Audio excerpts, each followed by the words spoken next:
A table of 6 20-somethings has been tormenting your brand new coworker all night, demanding impossible things, mocking him, making him so stressed he looks ready to quit on the spot. Then you find out their ringleader works at your restaurant's other location. She's a trainer, and she's been bullying him on purpose just to watch him squirm. So what do? You gather every single employee in the building. You line them up around her table, and you give her a birthday song she will never forget. If you've ever worked in the service industry and dreamed of sweet, perfectly timed karma hitting the worst customer you've ever had, this story is going to feel like a warm hug. Let's get into it. Once upon a time, back in the ancient era of 2015, I was working my way through nursing school as a waitress at a restaurant. Now, this wasn't just any restaurant. This place prided itself on being a word-of-mouth establishment. No advertising, no billboards, no social media campaigns. Just good food, good service, and a reputation built one satisfied customer at a time. That detail is important. Remember it. By this point, I'd been there for several months and had proven myself reliable enough to help train new servers. I wasn't technically a trainer with the official title, but I was the person they paired with newbies once the real trainers set them loose. My job was to hover nearby, keep an eye out, and swoop in when things got overwhelming. And let me tell you, things always got overwhelming on a new server's first solo night.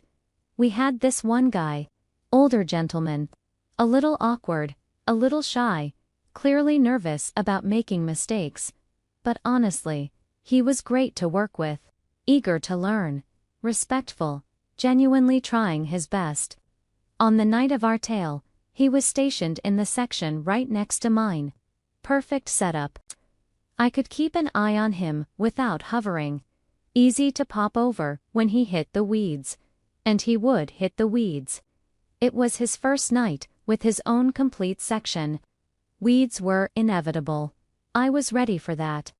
What neither of us was ready for was her. They came in as a group of 6 20-somethings, loud, entitled energy radiating off them before they even sat down. And at the head of this little pack was their leader. You know the type. The one who makes eye contact with their server like they're sizing up prey.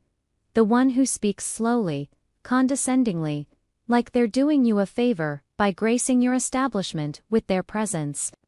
Within minutes of being seated, my new coworker came to me looking worried and confused. "They want XYZ," he said, "but I don't think that's on our menu, right? She says we have the ingredients and we should just make it. That the other location makes it all the time." I blinked. The other location. I could have used this as a teaching moment. I could have explained that customers don't get to invent menu items. That sometimes you have to stand your ground. But this was his first night with his own section. His nerves were already frayed. This wasn't the moment for a lesson in assertiveness. "Ask the back line," I told him. "See if they're willing to make it. If not, I'll talk to the table." He checked with the kitchen. The cooks shrugged. It was basically a wrap, nothing complicated, and agreed to make it. Problem solved. From our end. But apparently, that was just the beginning. That successful special order was like blood in the water. The leader took it as an invitation to demand something every single time he approached the table. He'd bring out their drinks. She'd need extra napkins. Now he'd bring the napkins. She'd need a different sauce. Immediately, he'd bring the sauce. She'd need her water refilled. Why was it taking so long? Every single visit. I'd been keeping an eye on him from across the section, and I watched his face go from nervous to panicked to absolutely drowning. The moment I saw that look, the look of someone who is about to either cry or walk out, I gave him a nod and stepped in. I started checking on his other tables myself, slotting them into my own rotation. This was exactly why management paired him with me. I could absorb his workload while he dealt with that. But that just kept getting worse. The leader was relentless, rude, impatient. She gave him absolutely zero space to breathe. Every interaction dripped with condescension. Every request came with a tone that said, an idiot, and I'm doing you a favor by not screaming at you. At one point, I caught him in the back, near the drink station, and the poor guy looked like he was about to quit on the spot. "Hey," I said gently. "You might not get a tip from that table. Prepare yourself for that, but you're doing fine. Your other tables are happy. I haven't touched their tips, those are all yours." He nodded, but I could see it in his eyes. This was breaking him. And knowing he was at least twice my age, that he was clearly someone who had lived a whole life before this job, watching him be treated like garbage by someone young enough to be his daughter. It made my blood simmer, but I kept it together. The shift wasn't over yet. The table had come in close to closing time, which meant they ended up being the last table on our side of the restaurant. One of the perks of closing with a new waiter is sometimes you get cut early. The restaurant was winding down. Other servers were doing their side work. It was just me, him, and them. Finally, they seemed to be wrapping up. That's when my coworker came to me with a question that made my stomach drop. "Hey, how do I do an employee discount? And they want to use more than one on a single ticket, is that okay?" I stared at him. "Wait, employee discount? Yeah, she works at the other location. She's been telling me all night." The floor tilted beneath me. "She works here. She's an employee." He nodded miserably. And then the full story came out. She wasn't just an employee at the other location. She was a trainer. And she had spent the entire meal berating him, mocking him, and making fun of him specifically because she was a trainer and he was new.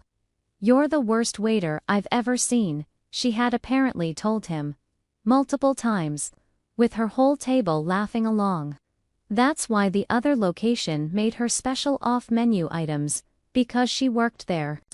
That's why she felt entitled to torment a brand new server, because she thought her position gave her power.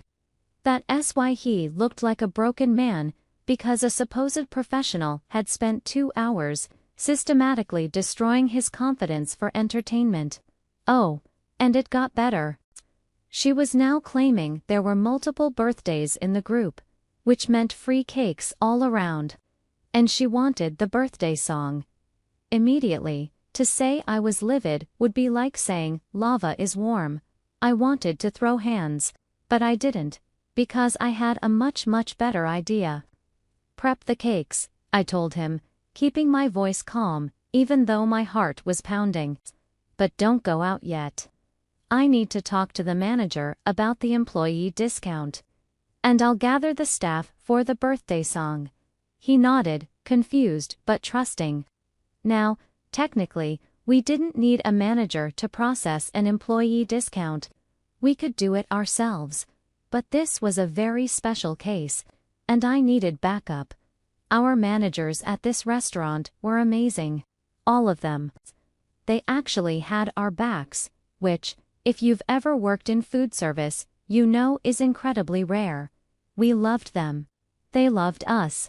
It was the kind of environment where you actually wanted to come to work. I found our front-of-house manager and gave him the fastest rundown of my life. "That table has been tormenting our new guy all night, demanding everything, mocking him constantly, making him feel like garbage." The manager frowned.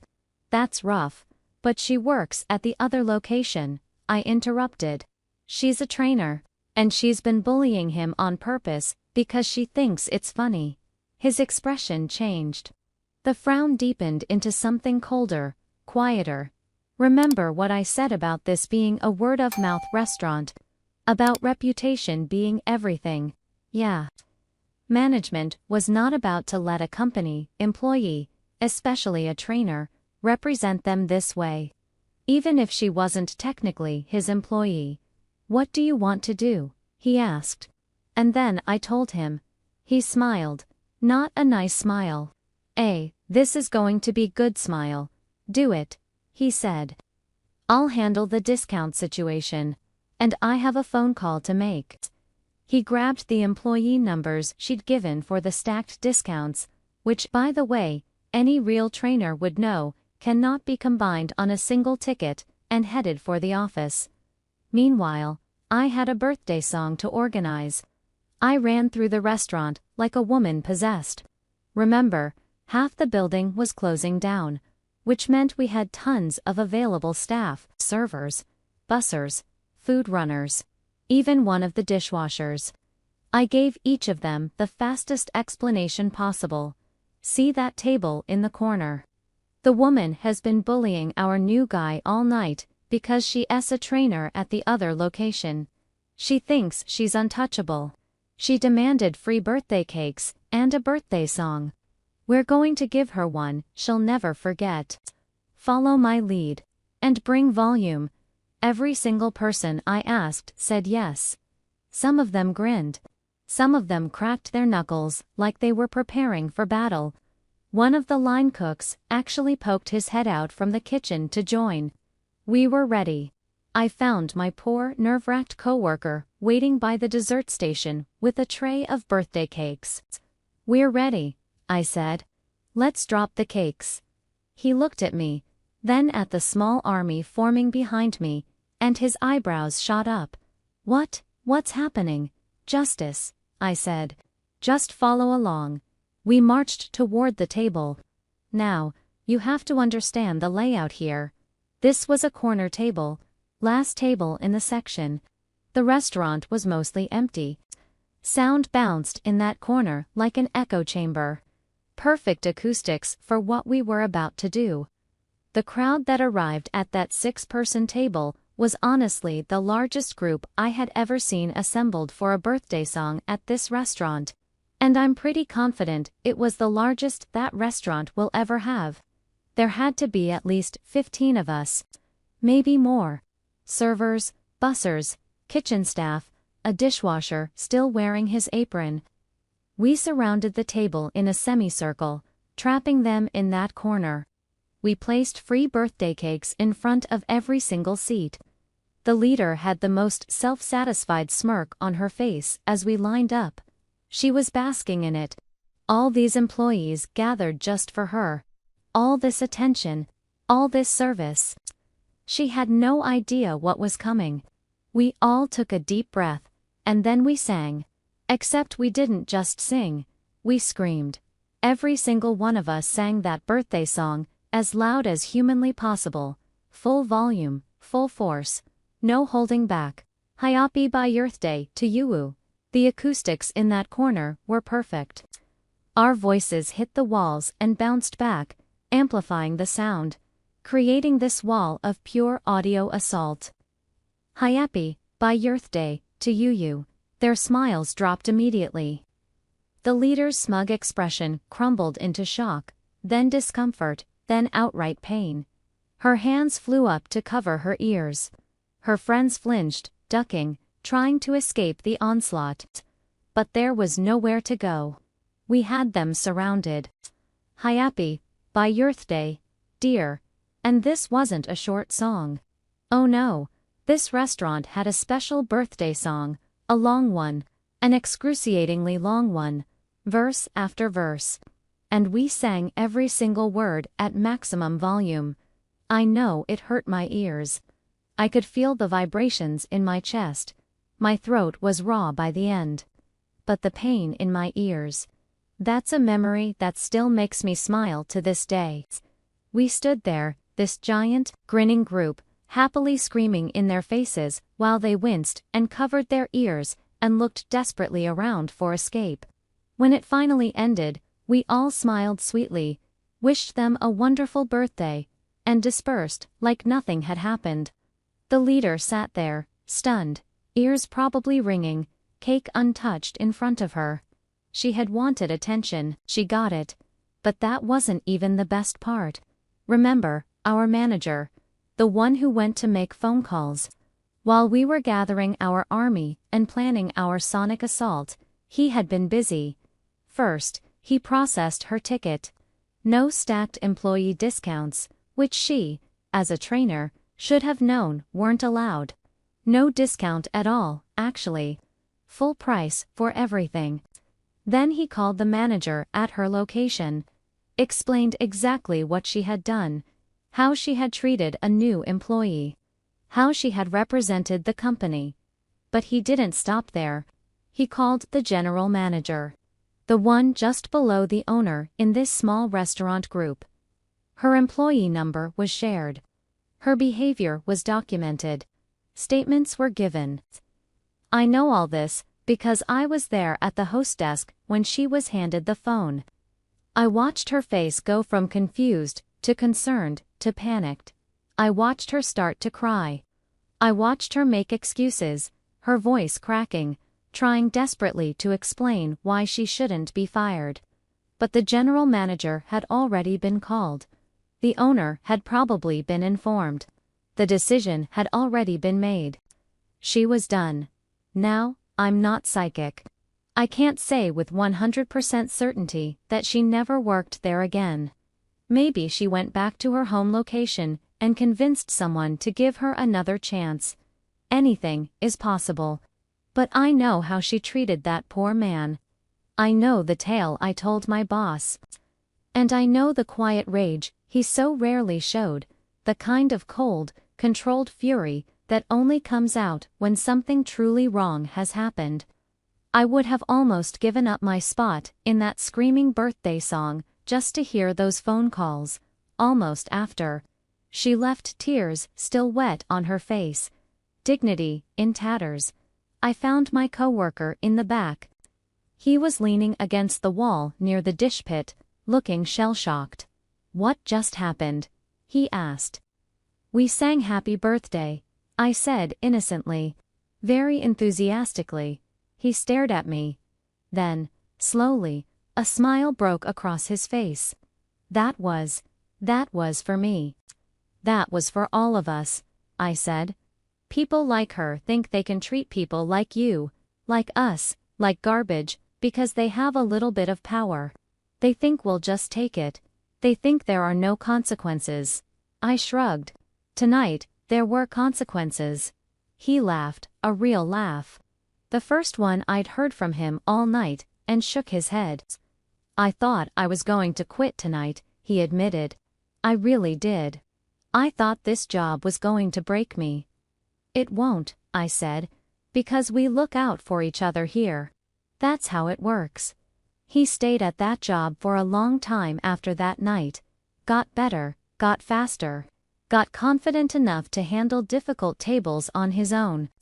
And every time we worked together after that, he'd catch my eye across the floor and give me this little nod. A nod that said, I remember. A nod that said thank you. A nod that said, I've got your back too. Here's what I learned that night. Some people think that having a little bit of power, a title, a position, a badge, gives them the right to treat others like they're less than human. They think servers are beneath them. That new employees are fair game. That cruelty is entertainment. But power is a funny thing. It can disappear in an instant. One phone call, one manager with integrity, one team that refuses to let abuse slide. And suddenly, the person who thought they were untouchable is crying at the host stand, begging to keep their job. Be careful how you treat people. Especially the ones you think can't fight back. Because sometimes, they've got an entire restaurant ready to scream for them. If this story made you want to stand up and cheer, or if you've got your own worst customer ever revenge tale, drop it in the comments. I read every single one, and I live for restaurant karma stories. Smash that like button if you think that birthday song was the most beautiful sound that table ever heard. Hit subscribe for more stories just like this. And remember, The next time you think about being cruel to someone in the service industry, there might be a very loud, very coordinated birthday song waiting for you. See you in the next one.